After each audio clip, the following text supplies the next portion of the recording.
La pluie martelait les vitres de la vieille maison, comme si le ciel lui-même pleurait un secret trop longtemps gardé. Adrien, assis sur le plancher poussiéreux du grenier, fixait une boîte en fer rouillé, son cœur battant à tout rompre. À 22 ans, il croyait avoir brisé tous les tabous de sa famille en assumant son homosexualité, mais ce qu'il venait de découvrir allait ébranler tout ce qu'il pensait savoir. Il n'avait jamais voulu fouiller dans les affaires de son grand-père, Louis. Ce n'était pas son genre de remuer le passé. Mais ce matin-là, poussé par une intuition inexplicable, il avait gravi l'escalier grinçant jusqu'au grenier de la maison familiale, à Saint-Émilion, un village niché au cœur des vignobles bordelais. La maison, une bâtisse de pierre datant du XVIIIe siècle, semblait murmurer des histoires à chaque craquement du bois. Adrien, étudiant en histoire de l'art à Bordeaux, avait toujours été fasciné par les récits du passé, mais jamais il n'aurait imaginé que celui de sa propre famille recelait un mystère si bouleversant. La boîte en fer, marquée des initiales LD, pour Louis Dubois, contenait des lettres, des photographies jaunies et un carnet relié de cuir. Adrien, les mains tremblantes, avait ouvert le carnet. Les premières lignes, écrites d'une plume élégante mais nerveuse, lui avaient coupé le souffle. « À toi, mon amour interdit, que je n'ai jamais pu nommer à voix haute, était-ce possible ?» Son grand-père, cet homme stoïque, pilier de la famille, héros de guerre décoré, avait-il aimé un homme? Adrien sentit une vague de chaleur et de vertige l'envahir. Lui, qui s'était cru seul, pionnier d'une vérité qu'il portait comme un fardeau, découvrait que son grand-père avait peut-être marché sur le même chemin, des décennies plus tôt. Il referma le carnet d'un coup sec, comme si le simple fait de le tenir trop longtemps risquait de faire éclater une vérité trop lourde. Il avait besoin d'air, de réponse, de quelqu'un pour partager ce poids. Il pensa immédiatement à Camille, sa meilleure amie, celle qu'il avait soutenue lorsqu'il avait fait son coming out à 19 ans, celle qui connaissait chaque recoin de son âme. Camille, 28 ans, française, au caractère flamboyant et à l'allure androgyne, était la seule personne à qui il pouvait confier un secret de cette ampleur. Adrien descendit les escaliers en trombe, la boîte en fer sous le bras, et attrapa son vélo pour pédaler jusqu'au café où Camille travaillait, à l'orée du village. La pluie avait cessé, laissant place à un ciel d'un gris lourd, comme suspendu entre deux vérités.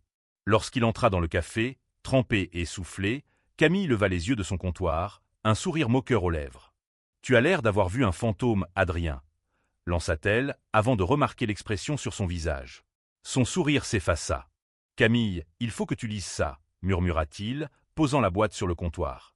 Elle fronça les sourcils, intriguée, et s'essuya les mains sur son tablier avant de s'asseoir à ses côtés. Adrien ouvrit le carnet à la première page et lui tendit une lettre, soigneusement pliée, datée de 1943. L'écriture était celle de Louis, sans aucun doute, mais les mots étaient adressés à un certain Julien. Les phrases étaient cryptiques, pleines de sous-entendus, mais l'amour qui en émanait était indéniable. « Julien, mon cœur ne bat que lorsque je pense à toi, mais le monde nous interdit. » Camille lut en silence, ses yeux s'écarquillant à mesure qu'elle tournait les pages. « Ton grand-père, murmura-t-elle enfin, il était comme toi. » Adrien hocha la tête, incapable de parler. Une tempête d'émotions l'envahissait. Fierté, tristesse, colère contre un monde qui avait forcé Louis à cacher son amour. Mais aussi une question lancinante. Pourquoi ce secret? Pourquoi personne n'en avait jamais parlé? Il faut qu'on en sache plus, dit Camille, son ton déterminé. On ne peut pas s'arrêter là. Il y a une histoire derrière tout ça, Adrien.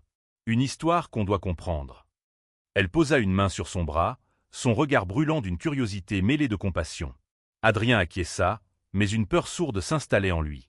Et si ce secret révélait des blessures que sa famille n'était pas prête à affronter? Le reste de la journée passa dans un brouillard. Adrien rentra chez lui, la boîte toujours serrée contre sa poitrine, et s'enferma dans sa chambre. Il relut chaque lettre, chaque page du carnet, cherchant des indices sur Julien. Qui était-il? Un amant? Un ami? Un soldat? Les lettres évoquaient des rendez-vous clandestins dans les vignes, des moments volés sous les étoiles, mais aussi une douleur profonde, celle d'un amour impossible dans une époque impitoyable. L'une des dernières lettres, datée de 1944, se terminait par une phrase qui glaça le sang d'Adrien. « Si je ne reviens pas, promets-moi de vivre libre, Julien. » Ce soir-là, incapable de dormir, Adrien décida de confronter sa mère, Claire, la fille de Louis. Claire, 52 ans, était une femme douce mais réservée, qui parlait rarement de son père. Lorsqu'Adrien entra dans le salon, elle tricotait près de la cheminée, ses lunettes glissant sur le bout de son nez. « Maman, » commença-t-il, la voix tremblante, « savais-tu que grand-père avait un secret ?» Claire releva les yeux, surprise, puis son visage se ferma. « Qu'est-ce que tu as trouvé, Adrien ?» demanda-t-elle, un peu trop vite. Il lui tendit le carnet. Claire le prit, hésitante, et parcourut les premières lignes. Ses mains se mirent à trembler, et une larme coula sur sa joue. « Je savais qu'il y avait quelque chose, » murmura-t-elle. Mais il n'en a jamais parlé. Pas directement. Elle raconta alors à Adrien ce qu'elle savait. Louis, après la guerre, était revenu changé, distant, comme si une partie de lui était restée ailleurs. Il s'était marié avec sa grand-mère, Élise, mais leur mariage semblait plus un devoir qu'un amour. Claire avait toujours senti qu'un vide habitait son père, mais elle n'avait jamais osé poser de questions. Adrien sentit une colère monter en lui. Pourquoi ce silence? Pourquoi sa famille avait-elle choisi d'enterrer cette vérité? Mais en voyant les larmes de sa mère, il comprit que ce n'était pas si simple. Louis avait vécu dans une époque où aimer un homme était un crime, une honte, une condamnation. Peut-être avait-il choisi le silence pour protéger ceux qu'il aimait. Le lendemain, Adrien et Camille se retrouvèrent dans une bibliothèque municipale, bien décidés à en apprendre plus sur Julien. Ils fouillèrent les archives locales, les registres de guerre, les journaux de l'époque. Après des heures de recherche, ils trouvèrent une piste. Un certain Julien Morel, un jeune homme de Saint-Émilion, porté disparu en 1944 lors de la Libération. Une photo en noir et blanc, floue mais poignante, montrait un garçon d'une vingtaine d'années, au sourire timide et aux yeux pleins de rêves. Était-ce lui, l'amour de Louis? Adrien sentit son cœur se serrer. Il imagina son grand-père, jeune, amoureux, déchiré par la guerre et les préjugés. Il imagina Julien, peut-être mort pour la liberté, emportant avec lui une partie de l'âme de Louis. Cette découverte n'était que le début. Adrien savait qu'il devait aller plus loin, fouiller plus profond, pour rendre justice à cet amour oublié. Le vent glacé de novembre sifflait à travers les ruelles pavées de Saint-Émilion, mais Adrien ne sentait rien. Assis à une table encombrée de vieux registres dans la bibliothèque municipale, il feuilletait des pages jaunies, son esprit ailleurs, hanté par l'image de Julien. Camille, à ses côtés, tapait frénétiquement sur son ordinateur portable, cherchant des traces de Julien Morel dans les bases de données numérisées de la Seconde Guerre mondiale. « Adrien, regarde ça » murmura-t-elle soudain, pointant l'écran. Une entrée dans un registre de la résistance mentionnait un « Julien Morel, 23 ans, membre du réseau Libertas, arrêté en juin 1944 ». Le cœur d'Adrien s'arrêta. Arrêté. Cela signifiait-il qu'il avait été emprisonné? Torturé? Exécuté? Il sentit une boule se former dans sa gorge. Camille, sentant son trouble, posa une main sur la sienne. « On va trouver la vérité », dit-elle doucement. « Pour lui. Pour ton grand-père. » Le bibliothécaire, un vieil homme nommé M. Garnier, s'approcha, intrigué par leur agitation. « Vous cherchez des informations sur la résistance ?» demanda-t-il, ses lunettes glissant sur son nez. Adrien lui expliqua, avec précaution, qu'il enquêtait sur un certain Julien Morel, un nom lié à sa famille. Garnier fronça les sourcils, comme si le nom réveillait un souvenir lointain. « Morel, oui, je me souviens d'histoire. Il y avait un jeune homme, un résistant, très courageux. Mais son destin a été tragique. Attendez ici. » Il revint avec un dossier poussiéreux, marqué « Archives de la Résistance, Saint-Émilion ». À l'intérieur, des rapports manuscrits, des listes de noms et une lettre scellée, adressée à Louis Dubois. Adrien sentit son pouce accélérer. C'était la première preuve tangible que Julien et son grand-père étaient liés au-delà des lettres d'amour. La lettre, datée de mai 1944, était brève mais déchirante. « Louis, si je tombe, sache que chaque instant avec toi valait tous les risques. Vis pour nous deux. Julien. » Adrien lut et relut ces mots, incapable de retenir ses larmes. Camille, elle-même émue, passa un bras autour de ses épaules. « Il s'aimait vraiment, » murmura-t-elle. « Mais qu'est-ce qui s'est passé? Pourquoi Julien a été arrêté? Et pourquoi Louis n'en a jamais parlé ?» Ces questions brûlaient Adrien, mais une autre pensée le tourmentait. Et si son grand-père avait porté ce chagrin toute sa vie, seul, sans jamais pouvoir en parler? Ils décidèrent de rendre visite à Madame Lefebvre, une vieille femme de 92 ans, dernière résistante encore en vie dans le village.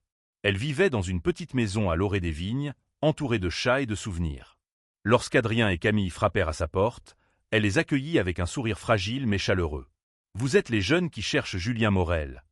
demanda-t-elle, comme si elle les attendait.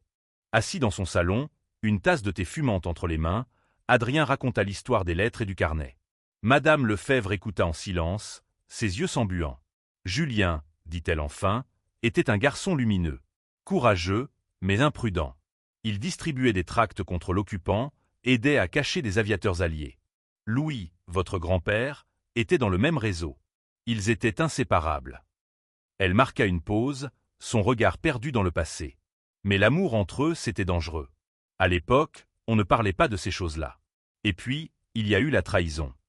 Adrien et Camille se figèrent. Une trahison ? Demanda Camille, la voix tremblante. Madame Lefebvre hocha la tête. Quelqu'un dans le village a dénoncé Julien. Les Allemands l'ont arrêté lors d'une mission. Louis était dévasté. Il a tout fait pour le sauver, mais... Elle ne termina pas sa phrase, mais ses yeux racontaient la fin. Adrien sentit une rage sourde monter en lui. Une trahison ? Qui aurait pu faire une chose pareille? Et pourquoi? Était-ce à cause de leur amour? Il demanda à Madame Lefebvre si elle savait qui était le traître, mais elle secoua la tête. Les rumeurs disaient beaucoup de choses, mais personne n'a jamais su avec certitude. Après la guerre, Louis a changé. Il s'est fermé, comme si une partie de lui était morte avec Julien. En quittant la maison de Madame Lefebvre, Adrien et Camille étaient bouleversés. Le puzzle commençait à prendre forme, mais chaque pièce révélait une douleur plus profonde. Adrien se sentait lié à son grand-père d'une manière qu'il n'aurait jamais imaginée. Lui aussi avait dû affronter les regards, les jugements, la peur de ne pas être accepté. Mais pour Louis, c'était bien pire. Il avait aimé dans l'ombre d'une guerre, dans un monde où son amour était un crime. Ce soir-là, Adrien rentra chez lui et trouva sa mère, Claire, dans la cuisine. Elle semblait nerveuse, comme si elle redoutait ce moment. « Adrien, dit-elle doucement, il y a quelque chose que je dois te dire. À propos de ton grand-père. » Elle prit une profonde inspiration. Il m'a parlé, une fois, quand j'étais adolescente. Il était ivre, ce qui était rare. Il m'a dit qu'il avait aimé quelqu'un, autrefois, et que cet amour lui avait coûté tout. Je n'ai pas compris, à l'époque. Mais maintenant. Adrien sentit son cœur se serrer. « Pourquoi tu ne m'as rien dit ?» demanda-t-il, la voix brisée. Claire baissa les yeux. Parce que j'avais honte. Pas de lui, mais de ne pas avoir su l'écouter. Il souffrait, Adrien, et je n'ai rien fait pour l'aider. Ces mots frappèrent Adrien comme un coup de poignard. Il réalisa que le silence de sa famille n'était pas seulement un choix, mais une blessure, transmise de génération en génération. Il passa la nuit à relire les lettres, cherchant des indices sur la trahison mentionnée par Madame Lefebvre. Une phrase, dans une des dernières lettres de Julien, attira son attention. « Méfie-toi de ceux qui sourient trop fort, Louis. Ils cachent souvent des poignards. » Était-ce un avertissement? Une intuition? Adrien savait qu'il devait creuser plus loin, non seulement pour comprendre ce qui était arrivé à Julien, mais pour rendre à son grand-père la voix qu'il n'avait jamais pu avoir. Adrien ne dormait plus. Les lettres de Julien et les mots de Madame Lefebvre tournaient en boucle dans son esprit, comme un refrain obsédant. Chaque nuit, il rêvait de son grand-père, jeune, courant dans les vignes sous un ciel étoilé, un sourire qu'Adrien n'avait jamais vu sur son visage ridé. Le lendemain matin, il retourna au grenier, poussé par une urgence qu'il ne s'expliquait pas. La boîte en fer n'avait pas tout révélé. En fouillant plus loin, il trouva un petit journal intime, dissimulé sous une pile de vieux vêtements. La couverture en cuir était usée, les pages fragiles, mais l'écriture de Louis était toujours là, nette et précise. Adrien s'assit en tailleur sur le plancher, le cœur battant, et ouvrit le journal à la première page. 15 juin 1944. Julien a été pris. Je ne me le pardonnerai jamais. Si j'avais été plus prudent, si j'avais écouté ces mises en garde, les mots de Louis étaient hachés, comme s'il les avait écrits dans un élan de désespoir. Adrien tourna les pages, dévorant chaque ligne. Le journal racontait les derniers mois de la guerre, les missions dangereuses de la résistance, mais aussi les moments volés avec Julien. Des nuits cachées dans une grange, des promesses murmurées à l'aube. Mais une entrée, datée de juillet 1944, fit frémir Adrien. Je sais qui a trahi Julien. C'est Paul. Paul Garnier. Paul Garnier. Le nom résonna comme un coup de tonnerre. Était-ce un parent du bibliothécaire, Monsieur Garnier? Adrien sentit une colère sourde monter en lui, mêlée d'une soif de vérité. Il appela Camille immédiatement. « Il faut qu'on retourne voir Garnier, » dit-il, la voix tremblante. « Il sait quelque chose. » Lorsqu'ils arrivèrent à la bibliothèque, Monsieur Garnier les accueillit avec son habituel sourire bienveillant. Mais Adrien, le journal serré contre lui, ne pouvait plus feindre la politesse. « Monsieur Garnier, commença-t-il, connaissez-vous un certain Paul Garnier? Un homme de votre famille, peut-être, qui vivait ici pendant la guerre. » Le visage du vieil homme blêmit. Il ajusta ses lunettes, mal à l'aise. « Paul était mon père, » murmura-t-il. « Pourquoi cette question ?» Adrien hésita, puis tendit le journal. « Mon grand-père, Louis Dubois, a écrit que votre père a trahi Julien Morel. » Le silence qui suivit fut assourdissant. Garnier sembla se ratatiner sur sa chaise, ses mains tremblantes posées sur la table. « Je ne savais pas, balbutia-t-il. Mon père n'a jamais parlé de la guerre. Il était distant, froid. Mais un traître ?» Camille, toujours pragmatique, intervint. « Monsieur Garnier, nous ne sommes pas là pour accuser. Nous voulons juste comprendre. Y a-t-il des documents, des lettres, quelque chose qui pourrait nous aider ?» Garnier hocha la tête, encore sous le choc, et les conduisit dans une salle d'archives privée, réservée aux familles du village. Là, il leur montra une boîte contenant les affaires de son père. Parmi les papiers, ils trouvèrent un rapport officiel, daté de 1944, accusant Paul Garnier de collaboration avec l'occupant. Mais il n'y avait aucune mention de Julien. « Mon père a toujours dit qu'il avait fait des erreurs, » murmura Garnier, les yeux humides. « Mais il n'a jamais avoué quoi que ce soit. Si ce que vous dites est vrai, je suis désolé. » Adrien sentit une étrange compassion pour cet homme, lui-même prisonnier d'un passé qu'il n'avait pas choisi. Mais la colère était toujours là, brûlante. Pourquoi Paul avait-il trahi Julien? Était-ce par jalousie? Par peur? Ou pire, par haine de ce que Julien et Louis représentaient? Ce soir-là, Adrien et Camille s'installèrent dans un petit bistrot pour faire le point. Les pièces du puzzle s'assemblaient, mais l'image restait floue. « Si Paul a trahi Julien, » dit Camille, « il faut comprendre pourquoi. Était-ce personnel? Ou juste la guerre qui rend les gens fous ?» Adrien secoua la tête. « Je ne sais pas. Mais je sens que Louis a porté cette douleur toute sa vie. Et je veux lui rendre justice. » Le lendemain, ils décidèrent de rendre visite à une autre figure du village, Mademoiselle Dubois, aucun lien de parenté avec Adrien, mais une vieille enseignante à la retraite qui avait connu Louis et Paul dans leur jeunesse. Assise dans son jardin, entourée de rosiers, Mademoiselle Dubois écouta leur histoire avec une gravité inattendue. Paul Garnier, dit-elle, était un homme compliqué, ambitieux, charmeur, mais cruel. Il était jaloux de Louis, pas seulement pour son courage, mais pour l'amour qu'il portait à Julien. À l'époque, personne ne parlait ouvertement de ces choses, mais les regards, les rumeurs, tout le monde savait. Adrien sentit son cœur se serrer. « Vous pensez que Paul a dénoncé Julien à cause de leur amour ?» demanda-t-il. Mademoiselle Dubois haussa les épaules. « Je ne peux pas l'affirmer. Mais Paul voulait être le héros du village. Il ne supportait pas que Louis et Julien brillent plus que lui. » Cette révélation frappa Adrien comme un coup de poignard. L'idée que l'amour de son grand-père ait pu être la cause de la perte de Julien était insupportable. Mais elle renforçait sa détermination. Il ne s'agissait plus seulement de découvrir la vérité, mais de donner une voix à Louis et Julien, de faire entendre leur histoire dans un monde qui les avait forcés au silence. Adrien ne pouvait plus regarder la maison familiale sans sentir un frisson. Chaque mur, chaque pierre semblait cacher une vérité, un cri étouffé par des décennies de silence. Il était retourné dans le grenier, poussé par une intuition tenace, comme si son grand-père lui-même le guidait. En explorant un coin sombre, près d'une vieille cheminée condamnée, il remarqua une brique descellée. Le cœur battant, il la retira, révélant une cavité contenant un paquet enveloppé dans du tissu. À l'intérieur, une lettre scellée, adressée à Louis, dans une écriture qu'Adrien reconnut immédiatement comme celle de Julien. La date, 10 juillet 1944. Quelques semaines après l'arrestation de Julien. Adrien s'assit, le souffle court, et ouvrit la lettre avec précaution. Les mots, écrits à la hâte, étaient comme un cri dans la nuit. « Louis, mon amour, ils m'ont emmené, mais je ne leur dirai rien. Si tu lis ceci, c'est que je ne suis plus là. Promets-moi de ne pas te perdre dans la haine. Vis, aime, sois libre. Julien. » Une larme coula sur la joue d'Adrien. Il sentit la douleur de son grand-père comme si elle était la sienne, un poids écrasant, fait de chagrin et de regret. Il appela Camille, qui arriva en trombe. Lorsqu'elle lut la lettre, ses yeux s'embuèrent. « Il savait qu'il allait mourir, » murmura-t-elle.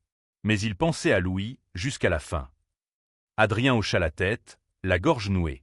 Cette lettre n'était pas seulement une preuve d'amour, mais un testament. Julien avait voulu protéger Louis, même au prix de sa vie. Ils décidèrent de confronter à nouveau M. Garnier, cette fois avec la lettre.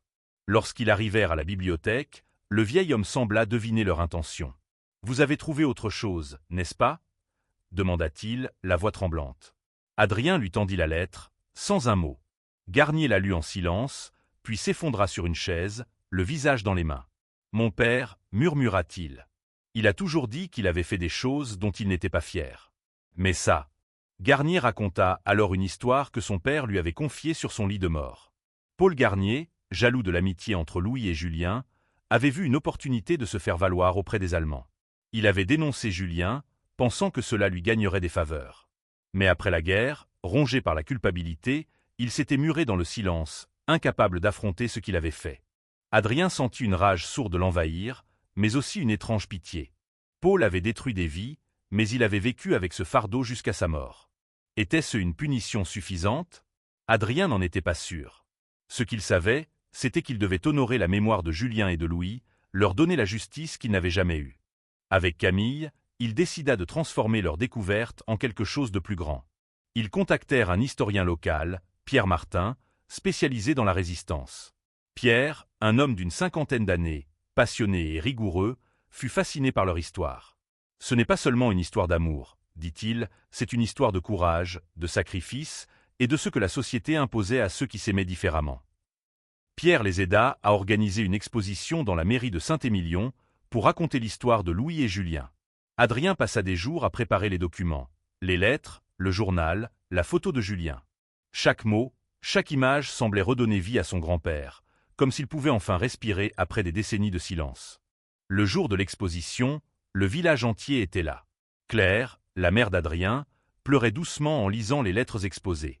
Monsieur Garnier, lui, se tenait à l'écart, le regard hanté. Camille, fidèle à elle-même, prit la parole pour présenter l'histoire, sa voix vibrante d'émotion. Louis et Julien, dit-elle, ont aimé dans un monde qui ne leur permettait pas d'exister. Aujourd'hui, nous leur rendons leur voix. Adrien, en regardant la foule, sentit une chaleur inattendue l'envahir. Il avait cru être le premier, le seul à porter ce poids dans sa famille. Mais il comprenait maintenant qu'il marchait dans les pas de son grand-père, que leur lutte était la même, à des époques différentes. Cette exposition n'était pas seulement un hommage, mais un pont entre le passé et le présent, un cri pour la liberté d'aimer. L'exposition avait transformé Saint-Émilion. Les rues, d'ordinaire tranquilles, bruissaient de murmures, de débats, de souvenirs ravivés. Adrien, debout près des panneaux où étaient exposées les lettres de Louis et Julien, observait la foule avec un mélange d'espoir et d'appréhension. Certains habitants, émus, laissaient des fleurs devant la photo de Julien. D'autres, plus âgés, chuchotaient entre eux, mal à l'aise. Une femme, la soixantaine, s'approcha d'Adrien, les yeux brillants. « Mon père parlait de Julien, » dit-elle. « Il disait que c'était un héros. Merci de nous rappeler qui il était. » Adrien sourit, touché, mais une voix discordante s'éleva soudain. Un homme, la quarantaine, le visage rouge de colère, s'avança. « C'est une honte, » cria-t-il. « Pourquoi remuer ces vieilles histoires? Ça n'a rien à faire ici. » La foule se tut, tendue. Camille, toujours prompte à réagir, s'interposa. « Ces histoires, dit-elle, la voix ferme, sont notre histoire. Ignorer la vérité, c'est trahir ceux qui ont souffert. » L'homme partit en grommelant, mais ces mots restèrent dans l'esprit d'Adrien. Il savait que l'exposition ne plairait pas à tout le monde, mais il n'avait pas anticipé une telle hostilité. Ce soir-là, dans le café où Camille travaillait, ils firent le point. « Il y aura toujours des gens qui refusent la vérité, » dit-elle, en sirotant un thé. « Mais regarde tous ceux qui sont venus. Tu as fait quelque chose d'important, Adrien. » Alors qu'il parlait, Pierre Martin, l'historien, entra précipitamment, un dossier sous le bras. « Adrien, Camille, vous devez voir ça, » dit-il, essoufflé. Il posa sur la table une liasse de documents qu'il avait trouvés dans les archives régionales de Bordeaux. Parmi eux, un rapport de la Libération, daté de 1945, mentionnant un certain Julien Morel comme ayant été déporté dans un camp en Allemagne. Mais une note, griffonnée à la main, ajoutait « Libéré par les Alliés, sort inconnu ». Adrien sentit son cœur s'emballer. « Libéré » murmura-t-il. « Tu veux dire qu'il a peut-être survécu ?» Pierre hocha la tête, prudent. « C'est possible. Mais après la guerre, beaucoup de survivants ont disparu, changé de nom ou n'ont pas voulu revenir. » Camille, les yeux brillants, tapa du poing sur la table. « On doit le retrouver. Ou du moins, savoir ce qu'il est devenu. Pour Louis. Pour toi. » Le lendemain, ils plongèrent dans une nouvelle enquête. Pierre les guida à travers les archives nationales, cherchant des traces de Julien après 1945. Ils trouvèrent une piste fragile, un Julien Morel, enregistré comme travailleur agricole en Provence dans les années 1950. Était-ce le même homme? Adrien n'osait y croire, mais l'espoir, fragile, s'installait en lui. Ils décidèrent de partir pour la Provence, dans un petit village près d'Aix-en-Provence. Là, ils rencontrèrent un vieil homme, Monsieur Roche, qui avait travaillé dans les champs à cette époque. Lorsqu'Adrien mentionna le nom de Julien Morel, Roche plissa les yeux. Julien, oui, je me souviens. Un homme discret, presque fantomatique. Il ne parlait jamais de son passé. Mais il avait une cicatrice, là, dit-il, pointant sa tempe. Adrien sentit un frisson. Dans une des lettres, Louis mentionnait une cicatrice sur la tempe de Julien, causée par une chute dans les vignes. Roche ne savait pas ce qu'était devenu Julien après les années 1950. Il est parti un jour, sans rien dire, ajouta-t-il. Adrien et Camille rentrèrent à Saint-Émilion, le cœur lourd mais déterminé. Cette nouvelle piste, bien que fragile, redonnait un sens à leur quête. Adrien voulait croire que Julien avait vécu, qu'il avait trouvé une forme de paix, même loin de Louis. Ce soir-là, Adrien s'assit avec sa mère, Claire, et lui raconta tout. Elle écouta, silencieuse, puis prit sa main. « Ton grand-père aurait été fier de toi, » murmura-t-elle. « Il n'a jamais pu vivre son amour au grand jour, mais toi, tu le fais pour lui. » Ces mots touchèrent Adrien plus qu'il ne l'aurait cru. Il réalisa que cette quête n'était pas seulement pour Julien, mais pour lui-même, pour affirmer sa propre place dans un monde qui, même aujourd'hui, n'acceptait pas toujours l'amour sous toutes ses formes. Une semaine après leur voyage en Provence, Adrien trouva une enveloppe glissée sous la porte de la maison familiale. Pas d'adresse, pas de nom, juste une écriture tremblante, pour Adrien Dubois. Intrigué, il ouvrit l'enveloppe, le cœur battant. À l'intérieur, une simple feuille avec ces mots « Si vous cherchez Julien Morel, rendez-vous à l'église de Saint-Rémy-de-Provence. Quelqu'un vous attend. » Adrien montra la lettre à Camille, qui fronça les sourcils. « Ça pourrait être un piège, » dit-elle, méfiante. « Ou une mauvaise blague. » Mais Adrien secoua la tête. « Non. Je sens que c'est important. On doit y aller. » Quelque chose dans cette lettre, dans son ton mystérieux, lui donnait l'impression que le passé de son grand-père était sur le point de livrer son dernier secret. Ils prirent le train pour Saint-Rémy-de-Provence, un village baigné de lumière et entouré d'oliviers. L'église, ancienne et majestueuse, se dressait au centre du village. Lorsqu'ils entrèrent, une femme âgée, élégante malgré ses vêtements simples, les attendait près de l'autel. Elle se présenta comme Élise, 85 ans, et ses yeux, d'un bleu perçant, semblaient porter le poids de 1000 histoires. « Vous êtes Adrien, » dit-elle, sans préambule. « Je savais que vous viendriez un jour. » Élise raconta alors une histoire qui laissa Adrien et Camille sans voix. Elle était la cousine de Julien Morel. Après la guerre, Julien avait survécu au camp de déportation, mais il était brisé, physiquement et mentalement. Il était revenu en France, mais n'avait jamais pu retourner à Saint-Émilion. Il avait trop peur, murmura Élise.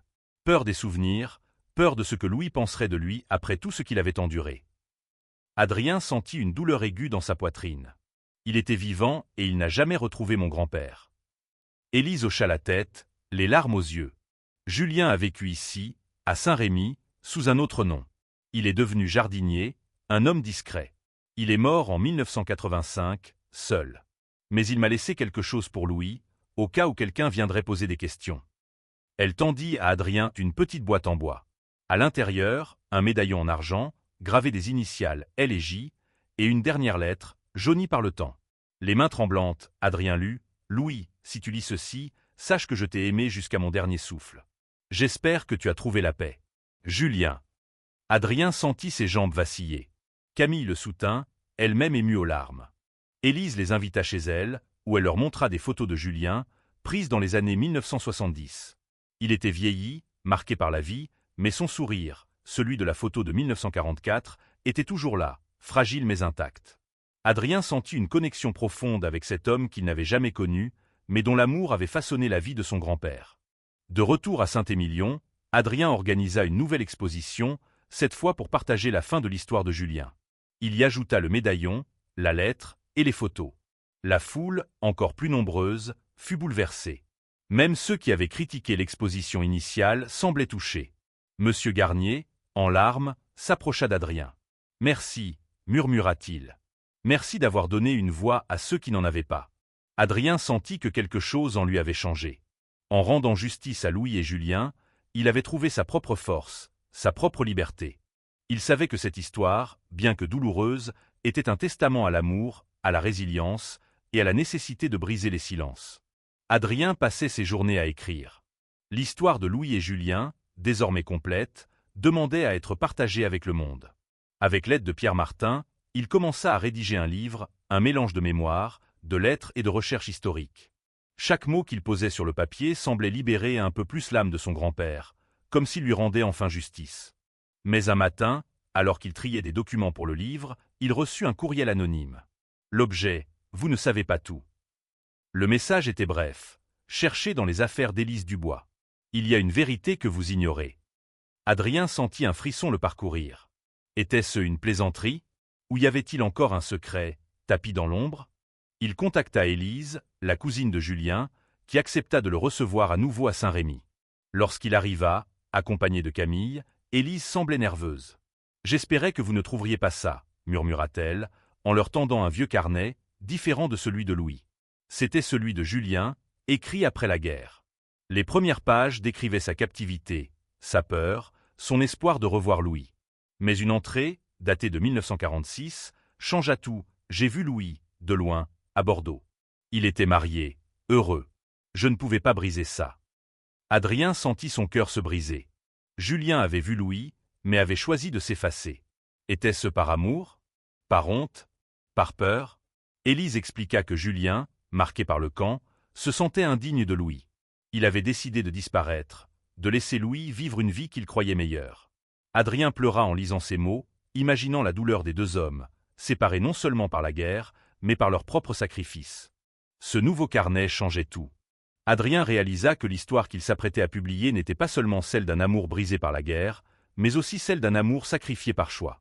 Il décida d'ajouter ces pages à son livre pour montrer la complexité de leur histoire, la beauté et la tragédie d'un amour qui avait survécu malgré tout. Le livre, intitulé Les ombres de l'amour, fut publié 1 an plus tard. Il devint un succès inattendu, touchant des lecteurs bien au-delà de Saint-Émilion. Les lettres de Louis et Julien, leurs mots d'amour et de douleur, résonnaient avec des milliers de personnes. Adrien reçut des messages de lecteurs, jeunes et vieux, qui lui disaient combien cette histoire les avait inspirés à vivre leur vérité, à briser leur propre silence. Mais le succès du livre attira aussi des critiques. Certains, dans le village, reprochaient à Adrien d'avoir exposé un passé douloureux. D'autres, au contraire, le remerciaient d'avoir donné une voix à ceux que l'histoire avait oubliés. Adrien, lui, se sentait en paix. Il avait fait ce que son grand-père n'avait jamais pu faire. Il avait aimé au grand jour, et il avait raconté une histoire qui méritait d'être entendue. 1 an après la publication de Les ombres de l'amour, Adrien se tenait au bord des vignes de Saint-Émilion, là où Louis et Julien s'étaient aimés en secret. Le soleil couchant baignait les champs d'une lumière dorée, et pour la première fois depuis longtemps, Adrien se sentait en paix. Il avait cru être le premier, le seul à porter le poids d'une identité différente dans sa famille. Mais Louis et Julien lui avaient montré qu'il n'était pas seul, que leur amour, bien que caché, avait pavé la voie pour sa propre liberté. Avec l'argent des ventes du livre, Adrien et Camille créèrent une fondation, Elle et J, dédiée à la préservation des histoires d'amour oubliées, en particulier celles des personnes LGBTQ+, dans des époques où l'amour était un crime. Ils organisèrent des ateliers, des expositions, et même une bourse pour les jeunes artistes queer. Le médaillon de Louis et Julien, gravé de leurs initiales, devint le symbole de la fondation, un rappel que l'amour, même brisé, pouvait inspirer des générations. Un jour, alors qu'Adrien donnait une conférence à Paris, un jeune homme s'approcha de lui. Il s'appelait Lucas, 20 ans, et ses yeux brillaient d'une timidité familière. « Votre livre m'a sauvé, » murmura-t-il. « J'avais peur de dire à ma famille qui je suis. Mais en lisant l'histoire de Louis et Julien, j'ai trouvé le courage. » Adrien, ému, serra Lucas dans ses bras. Ce moment lui rappela pourquoi il avait entrepris cette quête.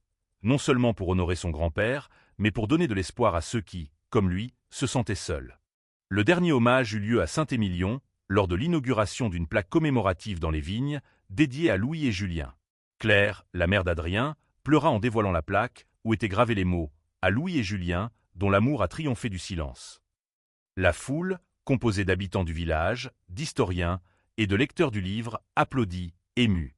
Même M. Garnier était là, silencieux mais respectueux, portant le poids de l'héritage de son père. Adrien, en regardant la plaque, sentit une main sur son épaule. C'était Camille, fidèle comme toujours. « Tu as fait quelque chose d'extraordinaire, » murmura-t-elle. Adrien sourit, les larmes aux yeux. « Non, » répondit-il. « C'est eux qui l'ont fait.